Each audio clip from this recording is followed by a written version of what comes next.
नमस्कार, बहुत बहुत स्वागत है आपका हमारे खास कार्यक्रम मुद्दा में। मैं हूं आपके साथ रविंद्र सिंह। आज मुद्दा में बात करेंगे इजराइल हमास के बीच जंग की, जो कि लगातार तेज होती जा रही है। इस जंग में ना तो हमास पीछे हटने को तैयार है, ना ही इजराइल। मतलब ये जंग और तेज होने वाली है। इजराइल युद्ध के मैदान में मजबूती के साथ उतरा हुआ है। वो गाजा में छिपे हमास के लड़ाकों को मारने के लिए बम, रॉकेट और मिसाइलें छोड़ रहा है। इजराइल के काउंटर अटैक से गाजा तबाह हो गया है। दुनिया के देश भी अलग अलग हिस्सों में बंट गए हैं। इजरायली प्रधानमंत्री बेंजामिन नेतन्याहू ने हमास को खत्म करने की कसम खाई तो अमेरिका ने उनका खुलकर समर्थन किया। इजरायल शुक्रवार को रात भर गाजा में बमबारी करता नजर आया तो सुबह शनिवार को हमास ने भी इजरायल पर ताबड़तोड़ रॉकेट दागकर अपने इरादे जाहिर कर दिए कि वो कतई इजरायल के बमबारी से डरने वाला नहीं है और वो इजरायल का जवाब देता रहेगा।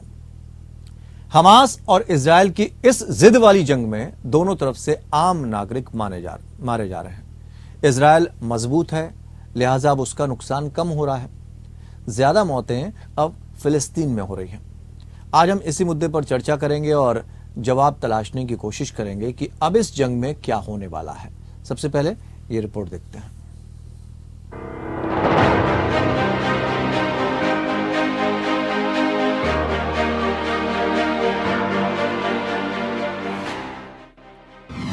इजराइल हमास के बीच भीषण जंग जारी।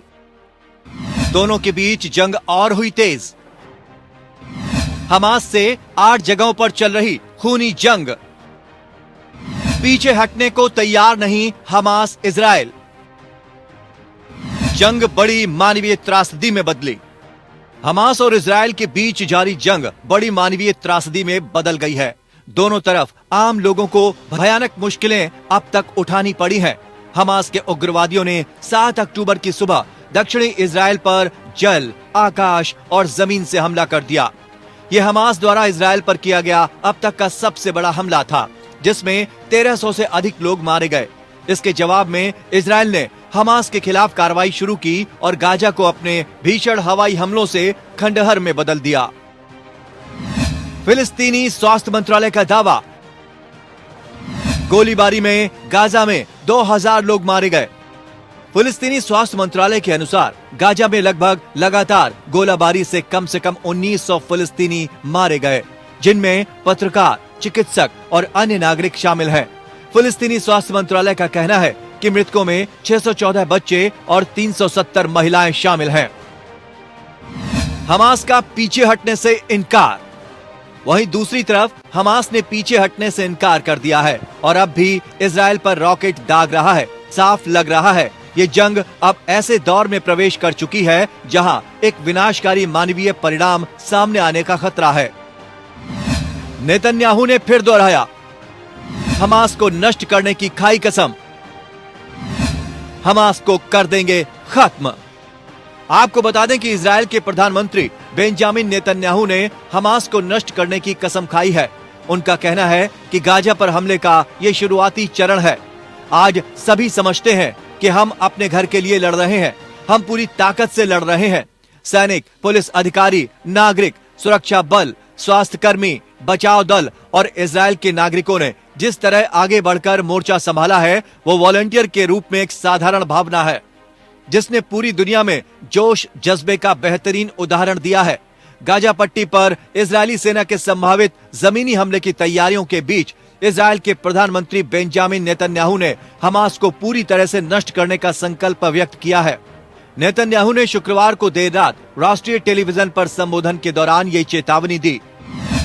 नेतन्याहू ने कहा, यह सिर्फ शुरुआत है। हम इस युद्ध को पहले से भी अधिक मजबूती से खत्म करेंगे। हम हमास को बर्बाद कर देंगे, खत्म कर देंगे। इजराइल को इस अभियान के लिए व्यापक अंतर्राष्ट्रीय समर्थन प्राप्त है। इस जंग में भले ही किसी की भी जीत हो या किसी की हार हो, मगर मरेगी इंसानियत ही। Bureau report, APN news. तो जंग लगातार तेज होती जा रही है। हमास का नुकसान जरूर हो रहा है और दोनों तरफ से गोलाबारी जारी है, लेकिन असल में पिस कौन रहा है? चक्की के 2 पार्टों के बीच में आम जनमानस पिस रहा है, जिसका इस पूरी लड़ाई से कोई लेना देना नहीं है। सियासी लड़ाई लगातार जारी है, कब्जे की लड़ाई लगातार जारी है। और अब जिस तरह से समर्थन कौन किसको कर रहा है ये भी साफ होने लगा है। उससे क्या ये माना जाए कि कुछ लोग मजहब के नाम पे भी एक दूसरे का सपोर्ट करना शुरू कर चुके हैं? सारे सवालों के जवाब तलाशने की हम कोशिश करेंगे। दो खास मेहमान हमारे साथ इस पैनल में शामिल हैं। जितेंद्र ओझा जियोपॉलिटिकल एक्सपर्ट के तौर पर हमारे साथ जुड़े हुए हैं, बहुत बहुत स्वागत सर आपका।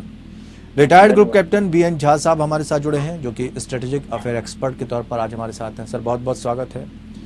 जितेंद्र जी, लगातार हम लोग इस युद्ध का जो खबरें हैं वो पढ़ रहे हैं। जंग अब तेज हो चुकी है, मतलब साफ है कि भारी तबाही के संकेत हैं, रोकने वाला कोई है नहीं और समर्थन की तैयारी शुरू है। तो आगे क्या तस्वीर नजर आ रही है आपको? देखिए, जो पूरी हमास की स्ट्रेटजी ही यही थी कि पहले उन्होंने सिविलियन पे अटैक किया और वो सिविलियन को शील्ड बना के अटैक कर रहे हैं। तो ऐसी बात नहीं है कि हम दोनों तरफ साइड को दोष दे सकते हैं कि दोनों साइड जो है सिविलियन की कैजुअलिटी में लगे हुए हैं। और वो हमास इस तरीके से छुपा हुआ गाजा पट्टी में कि सारे जगह टनल्स के भीतर, रेजिडेंशियल एरिया के भीतर, स्कूल में, अस्पताल में, और उसका बेट यही था कि अगर ये सिविलियन कैजुअलिटी अवॉइड करना चाहते हैं तो आके अर्बन वॉरफेयर में आए, स्ट्रीट्स में आए। अगर वो स्ट्रीट्स में आके अर्बन वॉरफेयर में जाते हैं तो कैजुअलिटी इजराइल की तरफ से बहुत अधिक होगी। तो इजराइल जो है कभी भी इस लड़ाई में हारता हुआ नजर आ ही नहीं सकता है। अगर हारता हुआ नजर आएगा तो स्थिति और भयंकर हो सकती है कि जेनोफोबिया, इस्लामिक जेनोफोबिया फैल सकती है और सारे लोग जो न्यूट्रल है वो भी मिलकर इजराइल को खत्म करने की कोशिश करेंगे और उसकी पूरी क्रेडिट लेने की कोशिश करेंगे। तो देखिए, जो भी ह्यूमन कैजुअलिटीज हो रही हैं इजराइल की तरफ से, वो जो है उसकी एक तरीके से कहें कि कंस्ट्रेंट्स हैं उस वजह से। लेकिन ह्यूमन कैजुअलिटीज को जानबूझ के बढ़ाने का जो काम जो स्ट्रेटजी के रूप में हो रहा है वो हमास की तरफ से हो रहा है। एक और मैं बात कहना चाहूंगा रविंद्र जी, जिस तरीके से हमास ने जो टारगेट सेलेक्ट किए थे शुरुआत के दिनों में, सर्वेलेंस सिस्टम को इजराइल का डिस्ट्रॉय कर दिया था, जहां जहां से किया था, तो ये हमास के अकेले से हो ही नहीं सकता है। कुछ न कुछ बड़ी पावर्स का होना इसमें, बड़ी पावर्स की जो मैं बात कर रहा हूँ तो ईरान और तुर्की की तो बात मैं कर ही रहा हूँ, उसके अलावा दो और बड़ी पावर्स की मैं बात कर रहा हूँ, तो उनकी तरफ से भी हो सकता है। और कई जगह से उनके तरफ से लैप्सेस भी हुए, उन्होंने ध्यान नहीं दिया। हमास बढ़ रहा था, वेपन्स एक्वायर हो रहे थे और जो इंटरनेशनल ये में जो वेपन्स जा रहे थे, घूम रहे थे, उसके ऊपर भी इजराइल ने ध्यान नहीं दिया और पश्चिम के देशों ने भी ध्यान नहीं दिया। तो ये स्थिति आ चुकी है। लेकिन हाँ, एक जब मानवीय संकट आता है, पब्लिक परसेप्शन जब आती है, तो पब्लिक परसेप्शन जरूर खराब हो रही है। और इजराइल और इसका जो फलस्तीन का झगड़ा है, वो झगड़ा बहुत पेचीदा है और बहुत झगड़े में ये आपकी बात बहुत हद तक सही है कि अगर फिलिस्तीन की तरफ से या अरब देशों की तरफ से इस्लामिक रेडिकलिज्म है तो इजराइल के भी एक तबके ने बहुत ही गैर जिम्मेदाराना तरीके से काम किया है। वो भी एक रेडिकल तरीके से काम करते रहे हैं। वो लोग भी सोल्यूशन नहीं आने देना चाहते हैं और वो लोग भी ह्यूमन कैजुअलिटीज को लेके बहुत सेंसिटिव नहीं रहे हैं। तो स्थिति खराब हो रही है, इसमें कोई शक की गुंजाइश नहीं।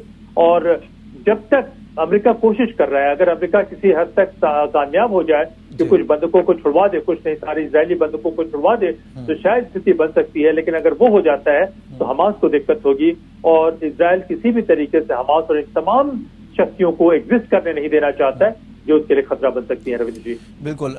बीएन झा साहब, आपसे थोड़ा ये समझना चाहेंगे, भारत ने कई आतंकी हमले झेले, अनगिनत अगर देखा जाए, दुनिया के सामने एक बड़ा उदाहरण भी पेश किया, हमले झेले, हमले को रोका और अंतर्राष्ट्रीय स्तर पर समर्थन जुटाया। क्या इजरायल आतंकवाद को लेकर इस रणनीति में चूका है? उसे पहले से ही समर्थन हासिल कर लेना चाहिए था कि अगर इस तरह का कोई हमला होता है तो वो किसी भी तरह की कार्रवाई करने के लिए आजाद है। शायद वैसा नहीं कर पाया, इस वजह से ये दिक्कतें आ रही हैं जो समर्थन या धड़े बढ़ते जा रहे हैं।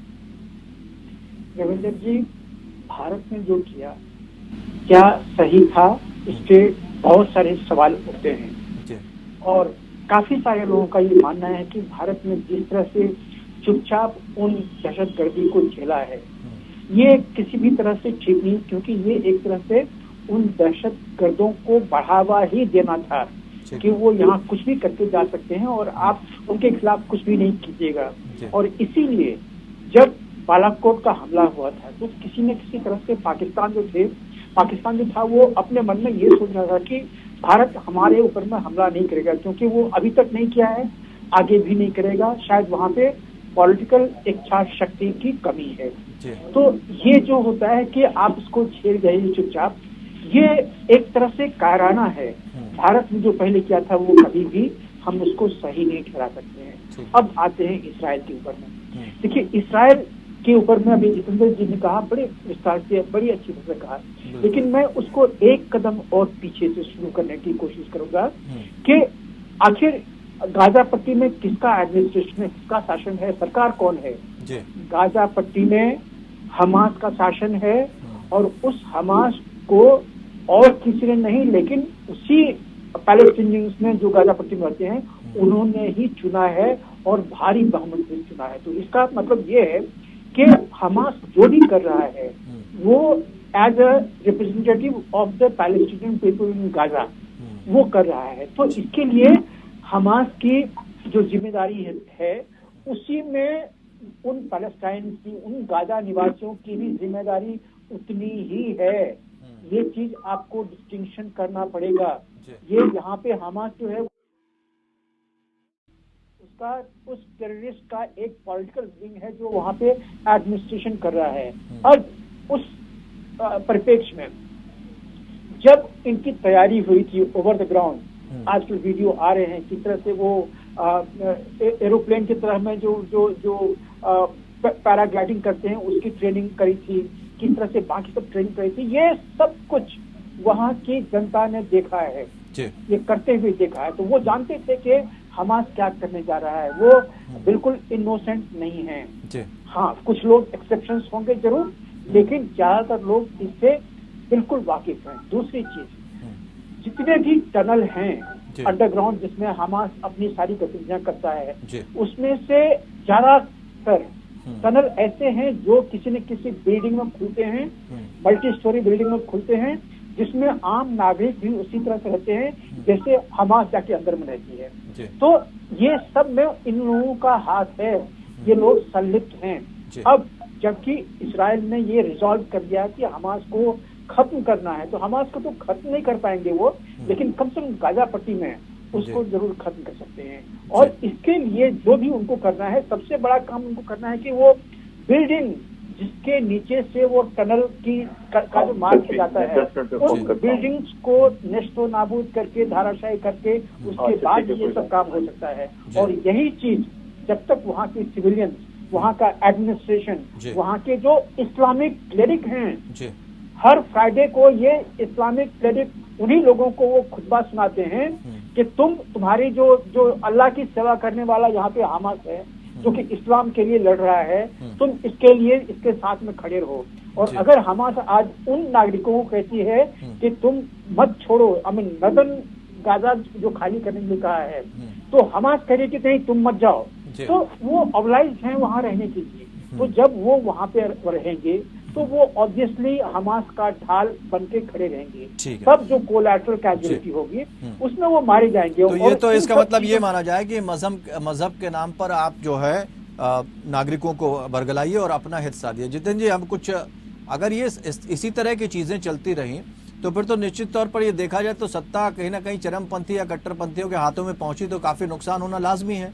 अब इन चीजों से निपटना इतना आसान भी नहीं होता है। हिटलर तो बहुत बड़ा एग्जाम्पल रहा है इसका। थोड़ा सा मैं झा साहब से डिफर करूंगा कि ये सही है कि इस्लाम के मानने वालों में बहुत कट्टरपंथी है, वहां से चरमपंथी है, लेकिन मैं नहीं समझता कि हमास को उतनी लोकल सपोर्ट या पॉपुलर सपोर्ट मिली हुई है। उसमें पॉलिटिकल अथॉरिटी है और ये उसका मिलिट्री विंग है हमास जो है। तो पॉलिटिकल और मिलिट्री विंग में हमास ने कई दफे क्या है कि पैलेस्टीनियन अथॉरिटी को भी निकाल बाहर किया है। तो और आम जनता के पास कोई अधिकार नहीं है। अगर हमास रह रहा है तो आम जनता शायद साहब उतना कुछ कर नहीं सकती है, बेचारे विवश होने के। जरूर उसमें एक छोटा सा तबका है, बहुत अच्छे ये तबका है जो है हमास के प्रति सिंपैथेटिक है, लेकिन फिर भी जो 23 लाख की पॉपुलेशन है, मुझे नहीं लगता है कि उनमें 1 लाख या 2 लाख से अधिक लोग हमास के साथ होंगे। उनका अपना ग्रीवांस है जरूर इजराइल के खिलाफ। उनको लगता है कि वो उनका घर है और अपने घर से बेघर करके अपने घर में ही उनकी दुर्दशा हो गई है। वो ये सब बड़े पेचीदे मामले हैं, लेकिन थोड़ा सा मैं इससे ये करूंगा कि हमास उतना पॉपुलर नहीं है। और दूसरी बात एक और ये हो रही है कि जो अल्टीमेटम दिया इजराइल ने, अल्टीमेटम का ये है कि दूसरी तरफ को जा भी नहीं सकते। इतने सारे लोगों के लिए एक साथ उधर जाने का रास्ता नहीं है। लेकिन जैसा मैंने कहा कि जो अर्बन वॉरफेयर का ट्रैप हमास ने बैठा रखा था, इजराइल को उस ट्रैप को भी अवॉइड करना है कि वो ऐसा ना हो कि वो जाए और जाने के बाद कैजुअलिटी बहुत हो और इसराइल के सोल्जर्स को कहीं किडनैप कर लेंगे, तो इसराइल के इसमें वो रिस्क नहीं ले सकता। तो इसीलिए अगर मरना ही है तो वो समझता है कि चलिए उनके लोग ज्यादा मरे, लेकिन हमास को भी जिंदा नहीं रखने देना चाहता है। जब आप बात कर रहे हैं, सिवाय चरमपंथी की बात नहीं है। देखिए, जैसे मैंने कहा कि हमास अपने ऊपर अकेले ऑपरेट कर ही नहीं सकता है। जैसे उसने टारगेट को ट्रैक किए, तो ये शक किया जाता है कि चीन या रशिया में से कहीं ना कहीं किसी न किसी ने उनको इनडायरेक्ट मदद की। ईरान अगर मदद कर रहा है और इतनी सारी एक्सटेंसिव प्रिपरेशन चल रही है, तो अमेरिका की भी इंटेलिजेंस फेल हुई है, इसराइल की भी इंटेलिजेंस फेल हुई है, और कहीं ना कहीं तुर्की के इंटेलिजेंस के साथ साथ ईरान के इसके साथ साथ चाइना के कंकरेंस या अवेयरनेस के बगैर ये हो नहीं सकता है। क्या अप्रोच रहा है रशिया का? लोग अटकल लगा रहे हैं। किसी समय में सब कुछ होने के बावजूद रशिया और इसराइल के बीच में एक थोड़ा सा अंडरस्टैंडिंग जरूर होता था।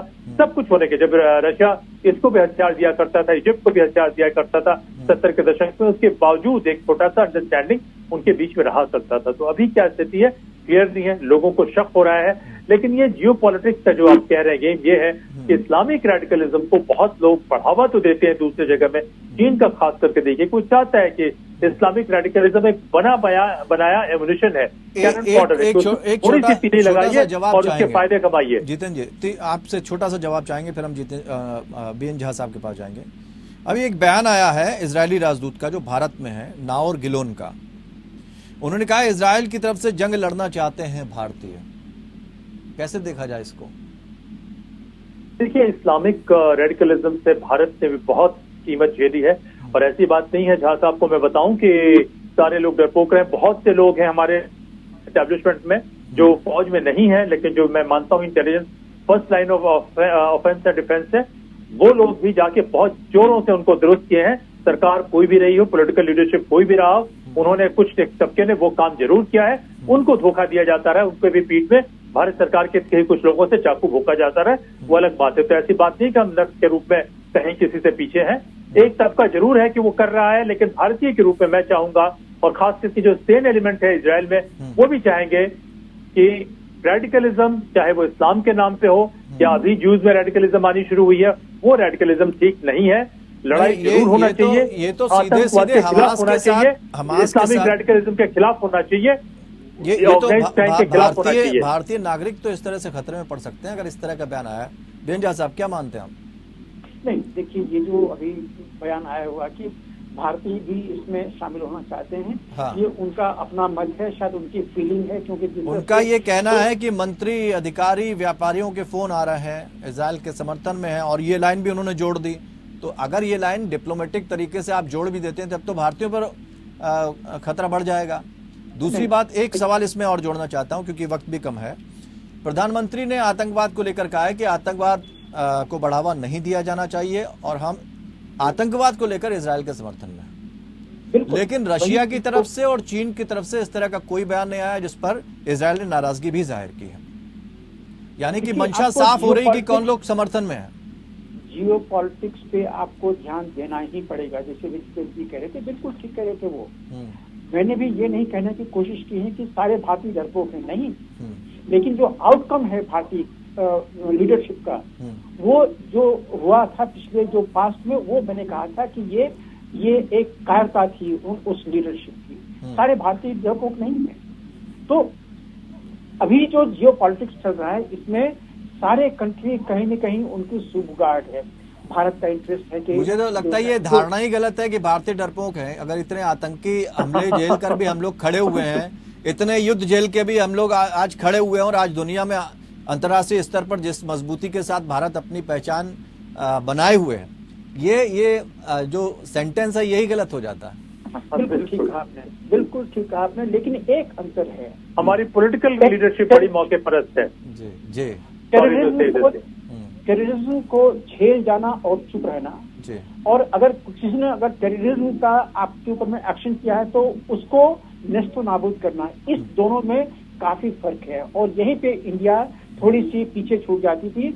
आज से 5 साल पहले अगर जाइए तो हर बार हम टेरर की मार सह के कहते थे कि हम अब चुप नहीं रहेंगे। नहीं, लेकिन सर हम इस बात के लिए भी चुप नहीं रह सकते कि जो उस दौर में किया गया उसका ही फायदा हमें आज मिल रहा है। फायदा कहाँ मिल रहा है रविंद्र जी आपको? कौन सा फायदा मिल रहा है? किस फायदे की बात कर रहे हैं आप? मैं कुछ देखिए, कहना चाहूंगा। जी। आज के दिन में टेररिज्म जो है जी। वो सब तरफ से आगे बढ़ा हुआ है। और तो और छोड़ दीजिए, जी। यहाँ तक कि ह्यूमन राइट्स काउंसिल जी। वो भी यहाँ पे आज एक पार्टी बन गई है, बायस बन के ठीक है। बगल में खड़ी है। वो उसने अपने जितेंद्र जी कुछ आंखें कहना बंद चाह कर रहे दी है। आज से सिर्फ 3 साल पहले हाँ। अफगानिस्तान में सिखों का कंप्लीट जेनोसाइड हो गया है, लेकिन एक भी वक्तव्य नहीं आया हुआ यूएन ह्यूमन राइट्स काउंसिल से। ठीक है। आज के दिन में जितेंद्र जी कुछ पाकिस्तान- कहना चाह रहा है। बेन जी, झा साहब थोड़ा सा टाइम कम है। जितेंद्र जी। देखिए, बहुत ब्रीफली मैं कहूंगा कि टेररिज्म को भारत के खिलाफ दुनिया की बड़ी ताकतों ने इस्तेमाल किया है और बहुत शर्म और अफसोस की बात है कि हमारी एक ब्यूरोक्रेटिक, हमारी एक पॉलिटिकल सर्कल, चाहे कोई भी क्यों हो तो ना हो, उसने रोबस्ट पोजीशन नहीं दिया है। उसके बावजूद मैं समझता हूं कि सिक्योरिटी फोर्सेस में और इंटेलिजेंस में एक तबका रहा है जिसने बिना किसी की परवाह किए पॉलिटिकल, क्योंकि वो सब पकड़ के हाथ तो रोक नहीं सकते थे, उसके बाद भी उनकी कब्र खोद दी है। और आप देखें कि कश्मीर में भी लेट 80s 90s से अगर देखें 2005-6 आते आते जो है वो ग्राफ जो है काफी कम हो गया था। निश्चित रूप से वर्तमान सरकार का एक रोबस्ट रिस्पांस रहा है और शायद अभी भी इस सरकार को पता नहीं है, क्योंकि वो इकोसिस्टम में वही ऑर्गेनाइज क्राइम और भ्रष्टाचार के लोग हैं और ये लोग जब रहते हैं तो ये सरकार को बरगला रहे हैं। देखिए, हम तो कभी का पाकिस्तान को न न्यूक्लियर पावर बनने देते और हम चाइना से बड़े हो सकते थे अगर हमारी पॉलिटिकल लीडरशिप अपनी मौका परस्ती विजन को सोचती, हमारे कॉर्पोरेट लीडरशिप में इंटेग्रिटी होती, हमारे ब्यूरोक्रेसी में इंटाइटलमेंट की बजाय जो है वो परफॉर्मेंस और लीडरशिप की वो जेन्युइन स्किल होती, तो हमारे सिस्टम में बहुत कमी है। उसके बावजूद मैं समझता हूँ कि भारतीयों का जज्बा ही है, हमारे संस्कार ही है कि तमाम डाइवर्सिटीज के बावजूद एक छोटा सा तबका हम ये मान के चले कि हम ऑटो मोड पर चल रहे हैं, बाकी सब दिखावा। नहीं, एक तबका है जो चल रहा है। काश सारे लोग ऐसे हो सकते, थोड़ा मौका परस्त नहीं होते, सिस्टम रिग नहीं होता, तो हम कहां से कहां पहुंचे रविंद्र जी। आई एम सॉरी टू से दिस थिंग। जहां साहब मुझसे एग्री करेंगे, मुझे विश्वास है। जी जी, चलिए बहुत बहुत शुक्रिया आप दोनों खास मेहमानों का हमारे साथ इस चर्चा में शामिल होने के लिए। लेकिन सवाल यह है उन नागरिकों का जिनका इस युद्ध से कोई लेना देना नहीं, और पॉलिटिकल अप्रोच जरा सही होनी चाहिए। राजनीतिक लोग इस तरह से सियासी इस्तेमाल अपने हितों का ना करें जिससे आम नागरिकों की जान पर बनाए। और अब तक के आप युद्ध देखिए, जितने भी देखने को मिले हैं, उसमें फायदा किसका हुआ और नुकसान किसका हुआ और इस्तेमाल किसका हुआ। फिलहाल इतना ही, नमस्कार।